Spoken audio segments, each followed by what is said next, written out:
In 1968, a captured North Vietnamese intelligence document contained a single urgent directive to field commanders. Avoid Australian forces whenever possible. If contact is unavoidable, withdraw immediately. This warning was never issued for American units. Why did an enemy that had defeated France and was bleeding America fear a force of 8,000 Australians more than 500,000 Americans? The year is 1966, Phuoc Tuy Province, South Vietnam. American fire-based strategy dominates the war, massive bases bristling with artillery, helicopter gunships on standby, battalion-size sweeps into the jungle. Search and destroy, count bodies, return to base. It's warfare built on overwhelming firepower and technological supremacy. The strategy makes sense. Why patrol quietly for weeks when you can call in an airstrike? Why risk small units when you have unlimited resources? The American way of war, massive, loud, unstoppable. Except the Viet Cong and North Vietnamese army aren't playing that game. They fade into the jungle, set ambushes, strike at will, disappear before the firepower arrives. They're winning by making Americans react to them, controlling the tempo, making the superpower exhausted. And then the Australians arrive, and everything changes. The Australian soldiers weren't coming to Vietnam cold. They brought something the Americans didn't have: institutional memory of victory. The Malayan Emergency, 1948 to 1960. 12 years fighting communist insurgents in jungle conditions nearly identical to Vietnam. Triple canopy forest, monsoon climate, an enemy that blended with the population. Guerrilla warfare at its most challenging, and the Australians won, not just fought, won. One of the few Western counterinsurgency successes of the entire Cold War. They learned lessons in Malayan jungles that couldn't be taught in any training school. How to live in the jungle for weeks without resupply. How to move through dense vegetation without sound. How to read the forest like a language. How to separate insurgents from populations they hide within. How to win through patience instead of firepower. How to actually defeat a guerrilla enemy on his own ground. These weren't theories. These were proven combat methods. Refined over 12 years, tested against an enemy who had every advantage. And when Australian diggers stepped off helicopters into Vietnamese jungles, they weren't learning, they were applying mastery. The Americans built fire bases. The Australians built constant presence. The difference sounds subtle, but it changed everything. American units would patrol for 3 to 5 days, then return to base. Large formations moving predictably. The Viet Cong learned the patterns. When Americans swept through an area, the enemy simply melted away, waited for them to leave, moved back in. It was frustrating, exhausting warfare where tactical victories meant nothing because the enemy controlled whether to fight. The Australians rejected this entirely. They believed in area domination through relentless patrolling, small units, platoon and company level, staying out for weeks at a time, covering their assigned territory with such frequency and unpredictability that the enemy never felt safe, never got rest, never knew where the next patrol would appear. The psychological effect was devastating. For the Viet Cong, fighting Americans meant surviving their sweep and waiting for them to leave. Fighting Australians meant never being safe, never resting, constantly looking over your shoulder because somewhere out there, an Australian patrol was hunting you, and you wouldn't know they were close until it was too late. August 18, 1966, Long Tan Rubber Plantation, D Company, 6th Battalion Royal Australian Regiment, is sent to investigate mortar fire that hit their base the previous night. 108 men, young soldiers, many seeing combat for the first time. It's supposed to be routine. Find the mortar position, call in artillery, return to base. But at 4 in the afternoon, in the middle of a torrential monsoon downpour, they walk into something no one expected. Not a mortar team, an entire regiment, 1,500 to 2,500 Viet Cong and North Vietnamese Army soldiers. The Australians are outnumbered 20 to 1, possibly more. The rain is so heavy, visibility is measured in meters. This is the moment that defines everything that follows, because what happens next violates every expectation the enemy has. Most units, finding themselves outnumbered 20 to 1 in a prepared ambush, would attempt to break contact and withdraw. That's doctrine. That's common sense. That's survival. The Australians advance directly into the ambush. They're not retreating. They're attacking into overwhelming enemy strength in conditions where they can barely see, with no reinforcements immediately available. It seems like suicide, but it's calculated aggression based on something the Viet Cong don't understand about Australian tactical culture. If you're going to die anyway, make the enemy pay for every meter, never give them the initiative, never let them think you're beaten. Attack. The Viet Cong launch human wave assaults. Hundreds of fighters rushing Australian positions. The rain makes the battlefield a nightmare. Mud, poor visibility, confusion, perfect conditions for the numerically superior force to overwhelm a small unit. But the Australians refuse to break. They maintain fire discipline even as the world explodes around them. Every shot aimed, every bullet counts. They're using the L1A1 self-loading rifle, heavier than the American M16, more powerful. But it forces fire discipline because you can't carry as much ammunition. One shot, one kill. Not spray and pray, not suppressive fire, precision killing in the middle of chaos. Artillery becomes their lifeline. Fire missions called in so close that shells are landing meters from Australian positions. Danger close doesn't begin to describe it, but the artillery is precise, accurate. The Australian forward observer is directing fire that's walking death across enemy formations. The Viet Cong keep coming, wave after wave. They're convinced the Australians will break. They have to break. No unit can sustain this. For 4 hours, D Company holds. 108 men against a force 20 times their size. They don't retreat 1 meter. They stand and fight in a rubber plantation turned into hell by monsoon rain and artillery fire. When relief forces finally arrive with armored personnel carriers, they find D Company still in position, still fighting, still holding the line. The battlefield tells the story the Australians can't. Bodies everywhere. Blood trails leading into the jungle where the Viet Cong dragged their dead.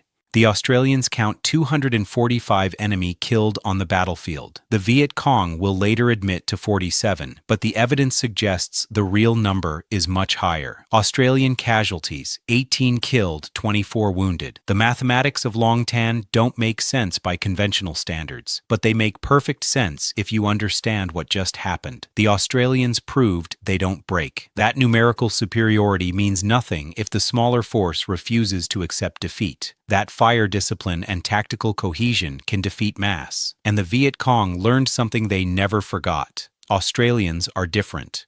The Australian approach to patrolling wasn't just different from Americans, it was the opposite. American patrols moved in large groups, platoons, sometimes companies, safety in numbers. They followed established routes and schedules. 3 to 5 days out, return to firebase, predictable. The Viet Cong could track them, predict their movements, choose whether to engage or avoid. Australian patrols were smaller, section and platoon strength. They stayed out for weeks, moved unpredictably, covered ground constantly, and they operated at night. While American forces largely stayed in bases after dark, Australian patrols set ambushes, moved under darkness, attacked enemy camps. The psychological impact was enormous. The Viet Cong controlled the night in most of South Vietnam, but not in Phuoc Tuy province, not where the Australians operated. There, the night belonged to whoever was more skilled, more patient, more willing to sit in ambush for hours waiting for a target. And the Australians were very good at waiting. But patrolling alone doesn't explain the fear. The Australians combined infantry skill with something unexpected. Centurion tanks, 58-ton British-designed main battle tanks in Vietnamese jungle. Critics said it was impossible. The terrain would bog them down. The jungle would limit them. The enemy would destroy them with RPGs and mines. The critics were wrong. Australian Centurions became one of the most effective weapons systems in the entire war. They could bush-bash through jungle that was supposed to be impassable. The weight that critics said would bog them down actually allowed them to crush vegetation and create paths. They used canister rounds, essentially giant shotgun shells. Against bunker systems and enemy concentrations, the effect was devastating, and the psychological impact was huge. The NVA had no effective counter. RPGs rarely penetrated Centurion armor. The tanks provided mobile, protected firepower that infantry could rally around.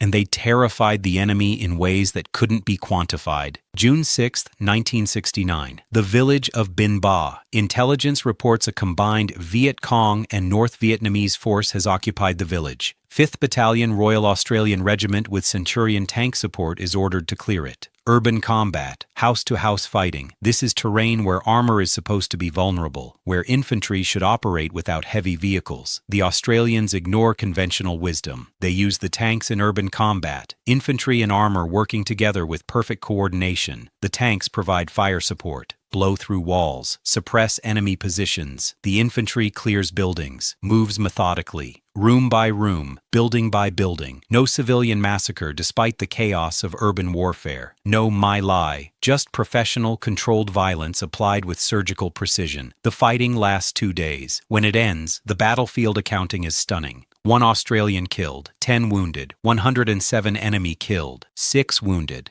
29 captured. The North Vietnamese abandon the entire province after Binh Ba.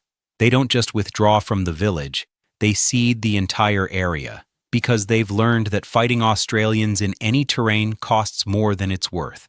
The most remarkable aspect of Australian operations wasn't any single battle, it was consistency. Most armies have elite units that perform at exceptional levels, but the Australians maintained their effectiveness across multiple battalions over years of rotation. 5th Battalion, 6th Battalion, 7th Battalion, 8th Battalion, 9th Battalion. Different units, different soldiers, same results. They dominated firefights, controlled their assigned territory, maintained lower casualty rates despite aggressive operations, won every major battle they fought. The consistency proves it wasn't luck. It wasn't a few exceptional leaders. It was doctrine, training, culture, a way of fighting that worked regardless of which specific soldiers were implementing it. And the enemy recognized this. Captured documents show Viet Cong commanders specifically warning about Australian units, advising tactics that were never recommended against Americans. The enemy was treating Australians as a different kind of threat, more dangerous, less predictable, more skilled.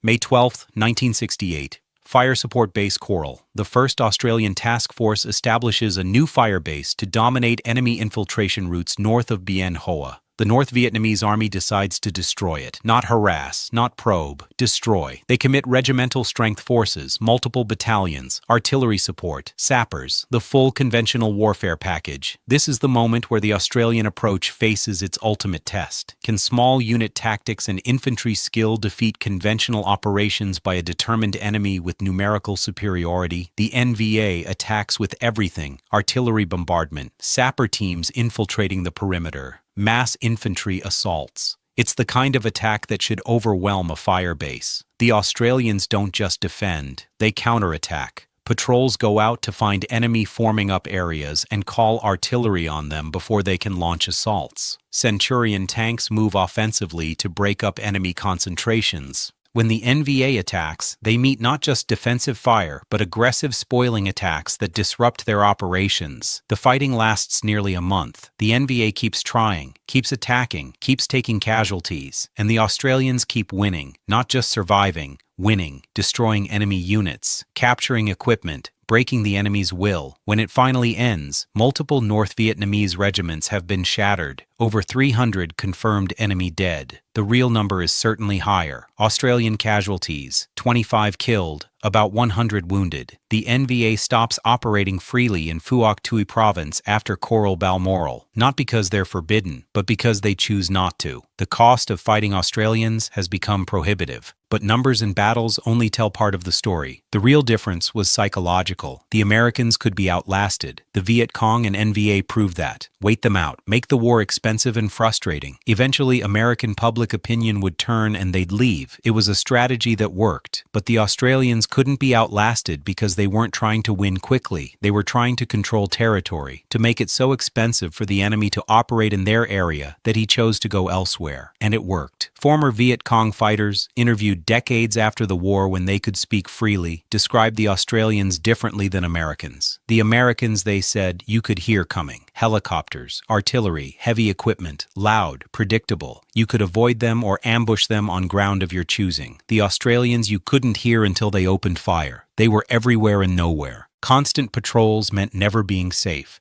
Their marksmanship meant higher casualties in every engagement. Their aggression meant you couldn't just break contact and escape. They'd pursue, hunt you, find you again. The difference wasn't courage. Both Americans and Australians displayed extraordinary courage. The difference was method. The difference was fighting a guerrilla war using guerrilla methods, but executing them better than the guerrillas. The Australian approach to civil affairs was another critical factor often overlooked. The Americans ran large pacification programs, strategic hamlets, hearts and minds campaigns, massive resources committed. But too often these programs were disconnected from combat operations. American soldiers would sweep through an area causing significant collateral damage. Then civil affairs teams would try to win support from populations traumatized by the fighting. It was contradictory. The Australians integrated pacification with operations. Their area of responsibility was Phuoc Tuy Province, one province. They came to know the villages, the people, the local dynamics. They focused on making their area secure rather than expanding everywhere. When Australian patrols moved through villages, they treated locals with respect. They used controlled firepower that minimized civilian casualties. They built relationships over time. Longer tours meant the same soldiers returned,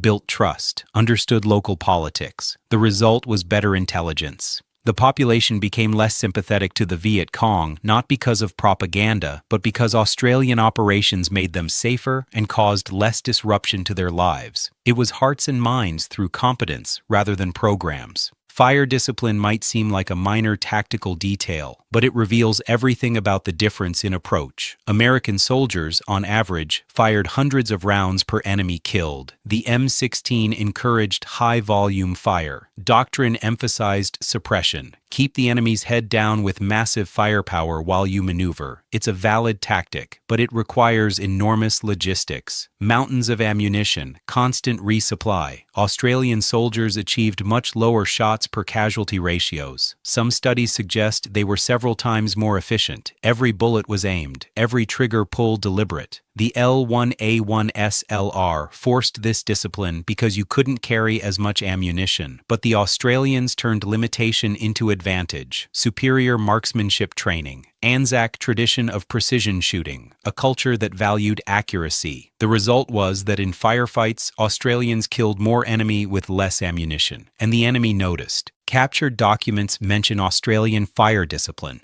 the accuracy, the deadliness. It created a fear factor that volume of fire never could, because volume can be survived by taking cover. Precision kills you when you think you're safe. The question becomes, if Australian methods were so effective, why didn't the Americans adopt them widely? The answer is complicated. Scale matters. The United States deployed over 500,000 troops to Vietnam at peak. You can't run an army that size using small unit counter-insurgency tactics. The logistics alone become impossible. Political pressure mattered. The American public wanted quick results, wanted to see progress. Body counts became the metric because they were measurable. Firepower and technology delivered body counts faster than patient patrolling. Strategic doctrine mattered. The American military was built around conventional warfare, firepower, attrition, industrial warfare principles applied to counterinsurgency. Changing that doctrine for one war is difficult when your entire military structure is optimized differently and resources mattered. When you have unlimited helicopter support, artillery, and air power, the temptation to use them is overwhelming. Why patrol for weeks when you can achieve the same result with an airstrike, except you couldn't achieve the same result? The airstrike got body counts but didn't control territory, didn't separate insurgents from population, didn't win the war. But these realities weren't obvious at the time. Some American units did adopt Australian methods: special forces, Green Berets, long-range reconnaissance patrols. These units studied Australian tactics, adopted extended patrolling, improved their fieldcraft, and they became more effective. The Australian Army Training Team Vietnam trained American and South Vietnamese forces in counterinsurgency methods. Some conventional American units improved their patrolling based on Australian example. The lessons influenced American military thinking for decades, but large-scale adoption was impossible given the different strategic contexts. The Americans were fighting a different war, multiple objectives, political constraints, a home front that demanded visible progress. The Australians could focus on one province. perfect their methods, win their small piece of the war. It's not that American methods were wrong, it's that Australian methods were optimized for a different kind of conflict. And in the specific conditions of Vietnam, for the specific mission of controlling territory and defeating insurgents, the Australian approach was more effective. The soldiers themselves were products of different military cultures. American soldiers came from a conscript army with 12-month tours. Individuals rotated in and out. Unit cohesion suffered. Experienced soldiers left just as they were becoming effective. Replacements arrived constantly. It was a personnel management approach that made sense for industrial-scale warfare but worked against counter-insurgency. Australian soldiers served in battalion units. The entire battalion rotated together, trained together, fought together, went home together. Unit cohesion was stronger. Experience accumulated at the unit level rather than individual level. An Australian military culture emphasized different values. The ANZAC tradition, tough, resourceful, uncomplaining, a healthy disrespect for authority combined with fierce loyalty to mates, professional competence valued over rank. It created soldiers who thought for themselves, who could operate independently, who took initiative. These aren't uniquely Australian traits, but Australian military culture cultivated and rewarded them more systematically. The result was an army that fought differently than allies with similar equipment and training. The Centurion tank story deserves emphasis because it challenges assumptions about Vietnam being purely an infantry war. Australia was the only allied nation to deploy main battle tanks effectively in Vietnam. American armor used lighter M48 patents and primarily in certain areas. The Australians deployed the heavier, more powerful Centurion and used it everywhere, in jungle, in rubber plantations, in rice paddies, in villages. Critics said it was impossible. The terrain would bog them down. The enemy would destroy them. The critics were completely wrong. The Centurions could push through jungle that stopped lighter vehicles. They provided protection. Infantry couldn't get any other way. The 20-pounder gun and canister rounds were devastatingly effective against bunkers and enemy troops. And psychologically, the tanks terrified NVA soldiers who had no effective weapons against them. Standard RPGs rarely penetrated Centurion armor. The tanks could absorb hits that would destroy lighter vehicles. When Centurions moved through jungle, the sound alone caused enemy forces to withdraw. When they supported infantry in combat, casualties dropped and effectiveness increased. The combination of Australian infantry skill and Centurion firepower created a tactical capability the enemy had no answer for. August 6, 1967.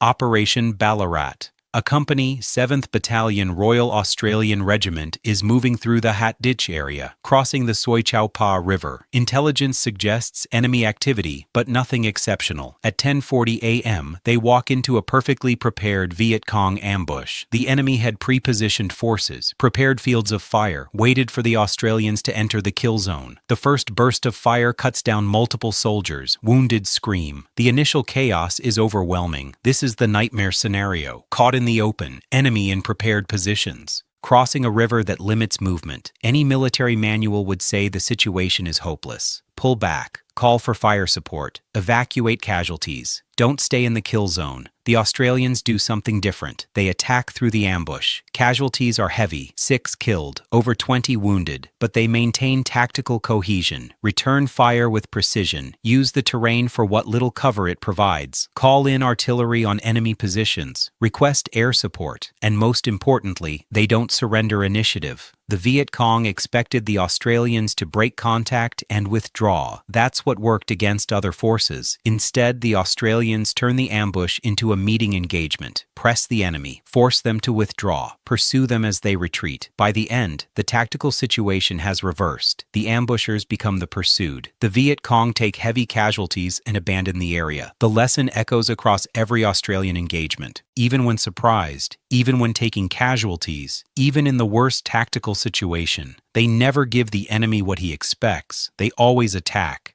This psychological pattern breaks enemy confidence more than any single victory. The numbers tell a story that's impossible to ignore. From 1962 to 1975, almost 60,000 Australians served in Vietnam. At peak strength, only 8,300 in country at one time. 521 killed, over 3,000 wounded. The casualty rate was approximately 1%. Compare that to American casualty rates and account for how aggressively Australians operated. They're significantly lower. They won at least 16 major battles, commanded by historians as such, not skirmishes, not ambush actions, battles, and they never suffered a major defeat. No Australian firebase or position was ever successfully overrun. No Australian unit was ever routed. They achieved this while fighting in some of the most challenging terrain, against a skilled and determined enemy, with a fraction of Allied resources. The mathematical efficiency is stunning. With 1.5% of Allied force strength, they controlled their assigned province more effectively than American divisions controlled theirs. Their kill ratios were higher, their casualty rates were lower, their tactical effectiveness was superior by every measurable metric. This isn't opinion, it's documented historical fact, supported by combat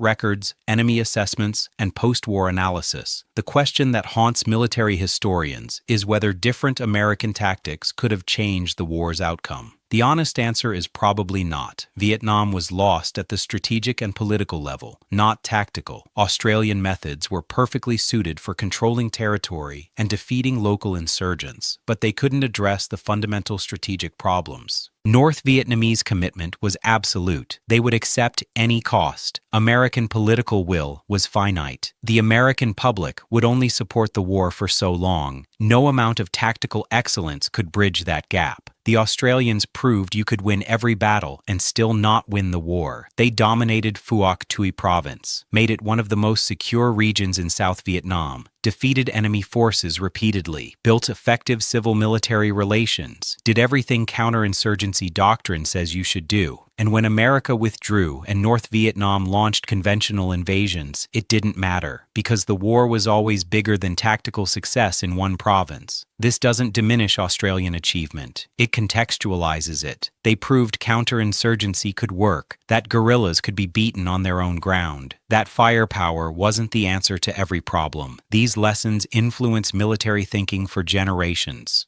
The legacy extends to modern counter-insurgency doctrine. When American and Allied forces fought in Iraq and Afghanistan decades later, they studied Vietnam, and increasingly, they studied the Australian approach: small unit operations, constant patrolling, population-centric operations, clear, hold, build. These concepts all echo Australian methods from Vietnam and Malaya before that. The emphasis on cultural understanding, on building relationships with local populations, on patience over firepower, on precision over destruction. Modern special operations forces worldwide use techniques pioneered by Australians in Southeast Asian jungles. The lesson has been learned finally that sometimes less is more, that smaller professional forces using appropriate methods can be more effective than massive armies using inappropriate ones, that wars among the people require different skills than wars between armies, and that tactical excellence matters, even when strategy is flawed. The Australian performance in Vietnam stands as proof of concept for an entire approach to warfare that has become more relevant, not less, in the decades since. By 1971, Australian forces were withdrawing from Vietnam. The political situation in Australia had changed. Public opinion had turned against the war. The last combat units came home to a country that didn't celebrate them. That's another part of this story that needs telling. These soldiers who had performed at the highest levels of military excellence came home to indifference or hostility. The anti-war movement in Australia was as strong as in America. Returning veterans faced protests, rejection, a society that wanted to forget the war and everyone who fought in it. Many struggled with that rejection for decades.